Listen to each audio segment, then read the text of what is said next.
Hey guys, this is Olivia here. Just wanted to come on here and talk to you about my hospice nursing experience. I've been doing hospice nursing since July 2021.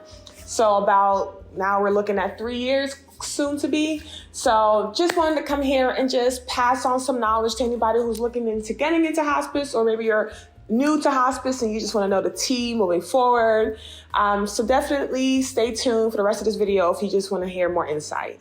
All right, as stated, I've been in hospice for close to 3 years, and I started my journey as a hospice nurse case manager, and then eventually transitioned over into the management side as a clinical hospice manager. So what's the difference? It sounds similar, right? So a lot of times hospice companies will use very similar terminology to describe the job role. Sometimes you'll see jobs just described as simply as a hospice nurse or a hospice case manager. But I believe hospice case manager is the correct term because you're truly coordinating the care from top to bottom. You are everything to them when it comes to their physical health. Yes, the doctors are involved. Yes, there's NPs involved, etc. if your company has an NP. But at the end of the day, you already know, nurses run the show.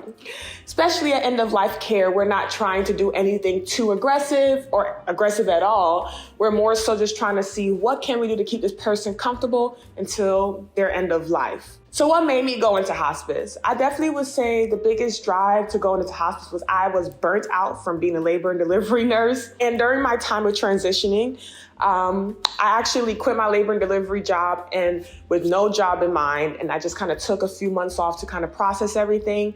And I realized that I really enjoyed the end of life care for my L&D patients who were in the miscarriage stages. Because a lot of people don't realize that L&D is not just about birth. Sometimes you have patients who are experiencing miscarriages. So with that being said, I knew that was one of my favorite patients. So I had a feeling that hospice would be something for me. I just never really heard much about it. You don't hear about it in nursing school hardly, at least in my experience.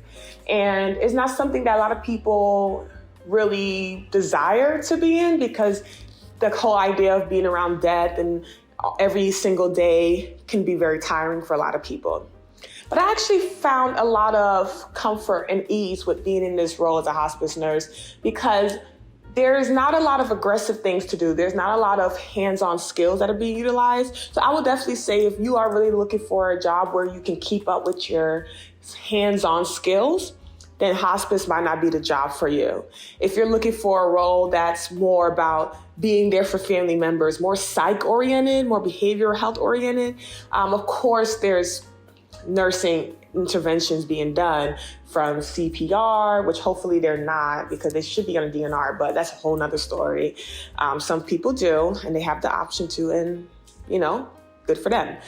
And also, you're going to be doing head-to-toe assessments all the time. Managing symptoms is the key to hospice nursing, from pain management to bowel regimen management, because a lot of these patients are on hard narcotics. So a lot of times constipation comes into play. Definitely a lot of respiratory management, because if somebody's terminally dying from something like COPD, then of course their symptoms are going to be exacerbated. So you being able to handle those symptoms at any time is important for your skills. So I would definitely say airway, breathing, so the ABCs of nursing is definitely a priority in hospice, because we're not trying to figure out how to cure this cancer. We're figuring out how to cure the pain from the cancer. Do you see what I'm saying? So it's not even curing the pain, just putting a Band-Aid over the pain, tempering it down so the patient can have a comfort during their last stages. And hospice is really about a lot of education, really sitting there at bedside with the families, either in a nursing home setting or a home setting, and providing that constant education about how to use things like the comfort kit. Other companies might call it E-kit, emergency kit, different names for it, but it's basically just a set of medications that is pretty standard across for all hospice patients. Of course, if allergies come into play, things get removed, but usually it's things like morphine and Ativan and atropine or hycosamine, just symptoms that usually happen towards the end of life, and managing, once again, symptoms and pain. The biggest hurdle for me in hospice in the beginning was learning more about the Medicare guidelines. So Medicare is going to play a huge role in the hospice philosophy and the hospice care. Medicare is going to control what can be approved for the patient, what can't, what things is hospice going to cover in terms of their medications and equipment, et cetera, versus what we can't. So it's a lot of insurance things that are intertwined in this role as well. I definitely say the thing that really attracts people to hospice is the flexibility. And a lot of people will say that in interviews, your schedule is flexible, and that really depends on job to job. I've been in about 3 hospice jobs, companies, and I'll definitely say each one was sort of different when it comes to flexibility. At the end of the day, all 3 did have that flexibility. A lot of times I would start my day off around 9 and be back home on average around 1 to 2. Of course, you're still getting paid for the whole 8 hours, but I find that me being on the road, going to patients' homes or their nursing homes, was usually just about 3 to 4 hours a day. And typically the flexibility is that you can make your schedule. So let's say you have 20 patients, like you have a census of 20 patients. Those are the people that you're going to see day to day and day to day. Of course, once people pass away, or let's say they don't want hospice anymore, so they revoke any type of discharge, whether it's a end of life discharge or they want to leave hospice, whatever way the discharge is. Of course, you're going to get new admissions, but that still would be your census, right? Until something changes in their plan of care. And so you could say, okay, I want to see 5 on Monday, 3 on Tuesday, 2 on Wednesday, because we have our meetings, which is something that's important in hospice. Every hospice company sets it up differently, but you will have a meeting typically either every week or every other week talking about your patients to the doctors to explain what's been going on. Because once again, you're the case manager. And so then maybe Thursday you'll see the rest, you see everybody but one patient. And then Friday, maybe you just see that one patient, that last patient on your census. That's where the flexibility kind of kicks in. You can make your schedule as according to, and of course things still come in and out of the day. You might say, ooh, I made my schedule to only see 2 people today. I'm gonna be done by 11. Some companies might say, hey, we have a new admission in your territory, so I need you to go and do that admission. So it doesn't mean that your day is completely done. It just means that when it comes to routine things, it's done. Some companies do have things like admission nurses and more support within the company. So maybe they don't even require you to do things like admissions or do things like death visits because they have other resources to kind of do those things for you. But it really depends on your company. So that's why I would definitely say if you're looking into hospice, I would definitely say some of the questions you should be asking in your interviews are stuff like, what happens if we get a new admission and it's in my territory? Ideally, I know that would be my patient, but in the initial admission process, am I responsible for that, or do we have an admissions nurse? Things like that. If I'm caught up in the middle of my day and one of my patients die, do I have to go out and do the death visit? Or is there other resources? Things like that. So great questions to ask to see when emergencies happen or just things like admissions happen, what's the plan of action within that company? So like I said, that I was a case manager first, and then I transitioned over to management. So my flexibility was more so in the case management side when it came to how my days look like. And of course, once I switched over to management, I was a typical 9 to 5. Monday through Friday worker in the office setting. And that's where I kind of supervise all the different people within the team in the hospice company. Hospice consists of chaplain, nurse, social worker, CNA, if they want it. Everything is optional except for the nurse. Medicare guidelines, they have to be seen at least every 2 weeks. Most companies will still require you to see them at least once or twice a week. Of course, the medical director has to be there as well. So the doctor really has a more hands-off approach. Typically, what I've seen in my past jobs is that the doctors kind of show up for, family requested visits, or when they have to do their face-to-face, which is another Medicare guideline where MD or DO has to just see the patients to see if they're hospice eligible. With all of those big words being thrown around, I really enjoy hospice. I really love that. If I feel that my patient needs less of my services and more of maybe this chaplain services, maybe they're expressing things like, I don't know if God is going to be there at the end of the day, when I transition. Things like that, more of that spiritual concerns, I can always reach out to my chaplain and he or she could provide that spiritual support. And the beautiful thing is, it doesn't really matter what spirituality you express, that person will support you in whatever way you express your spirituality. Also, the social worker is really great because let's say a family is getting caregiver burnout, they can't do it anymore, they're tired, it's difficult to manage the care in the home. The social worker can come in and help with placement for nursing homes in the area, assisted livings, etc., or vice versa, going back home, going from nursing home back home. Things like that. Of course, the social worker does a lot more than that, but just as an example of one thing that they do. And of course, the CNA is the love of everybody's life when it comes to hospice services, because as stated, we're not trying to do too much. At this point, it's comfort. So the CNAs are really providing that head-to-toe comfort care with their ADLs, such as helping them clean up, giving them baths, showers, helping them transfer to their wheelchair. You start to get ingrained with the family units with your patients, especially if you have your patients for a long time. A lot of people do think that when the person gets on hospice that they're just gonna transition in the next, 24 hours, 2 weeks, 1 month.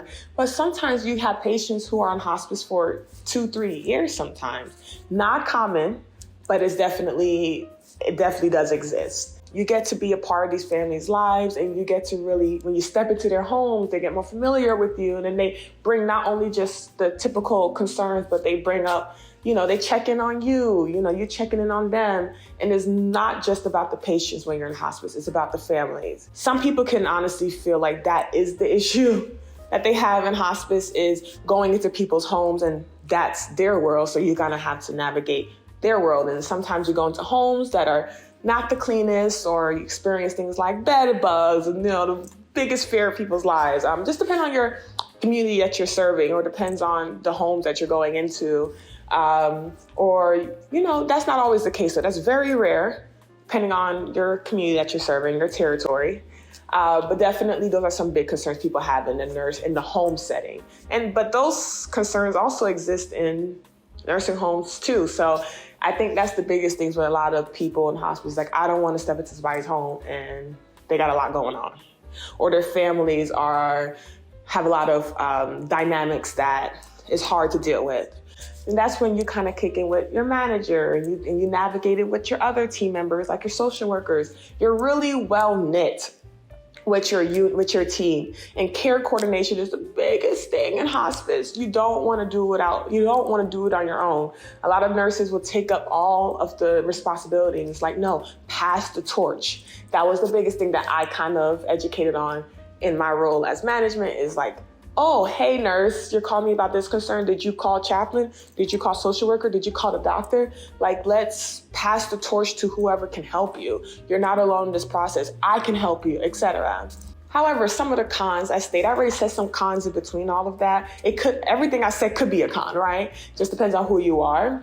But I would say for me, some of my biggest cons for sure was definitely the on-call process. So most companies, you're going to have an on-call responsibility where you have to pick up a few shifts each month overnight to kind of answer any calls. And depending on the company, it could be calls for every patient, not just yours, every patient in the company.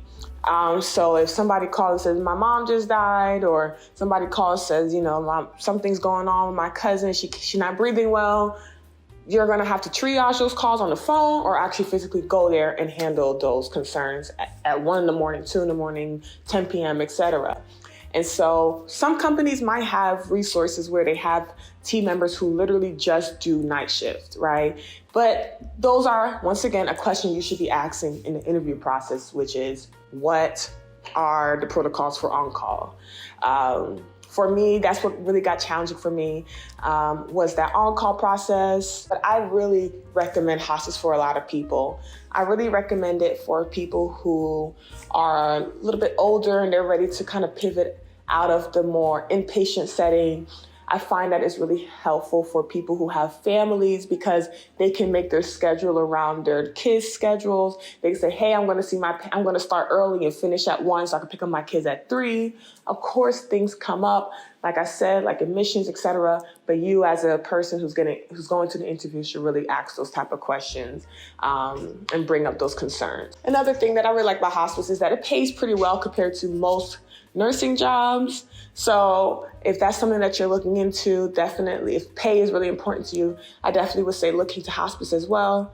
But I definitely don't recommend hospice for anybody who is fresh out of school. No. You are going to be in somebody's home, in somebody's room in a nursing home, and everybody's looking at you for the answers. If you don't know quickly on your toes how to manage things by yourself, you're going to look like a complete idiot. Like, let's be real, right? It's nothing that's really hard, but it's things that just require experience. You know what I'm saying? And I find that your best experience is definitely going to come from you working from a nursing home as your first job.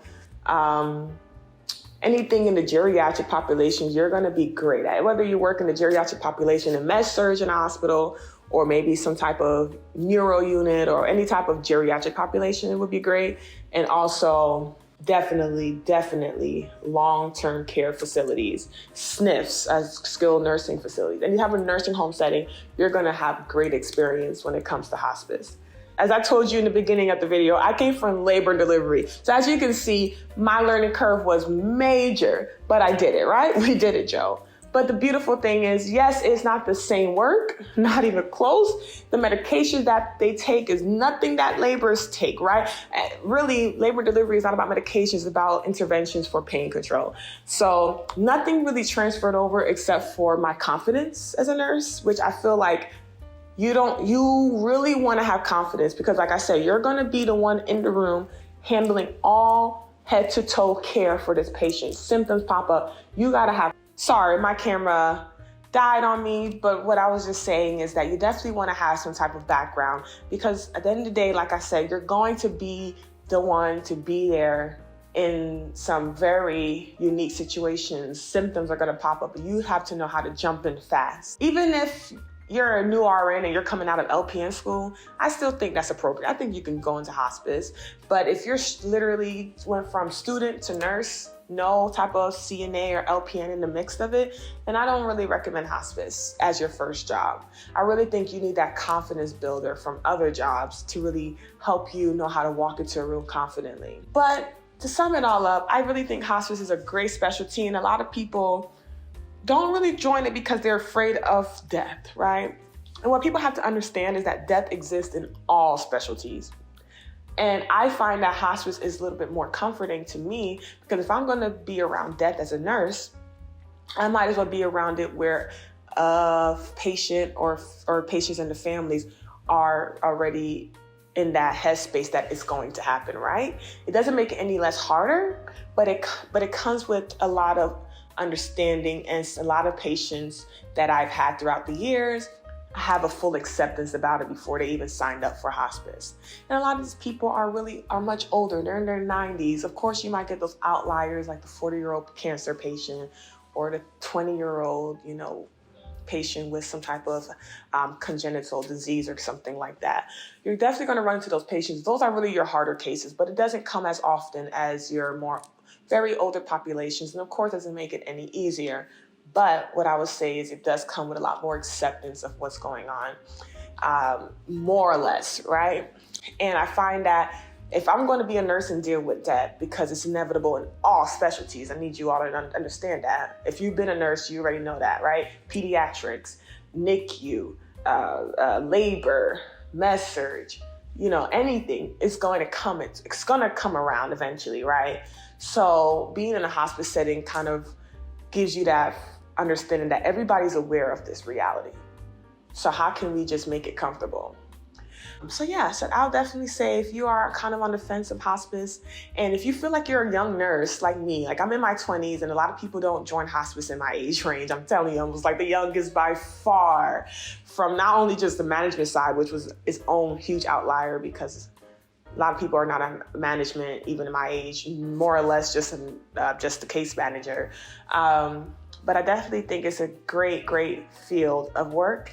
And if you're looking for something that's more flexible, that pays pretty well, and really provides some great work, I definitely recommend hospice for your next nursing career. But yeah, that's all that I have. If you have any questions or you're curious about anything that I know or just anything in between, let me know down below and I will answer your questions as I see them. I hope you all have a great day and stay blessed. Bye, guys.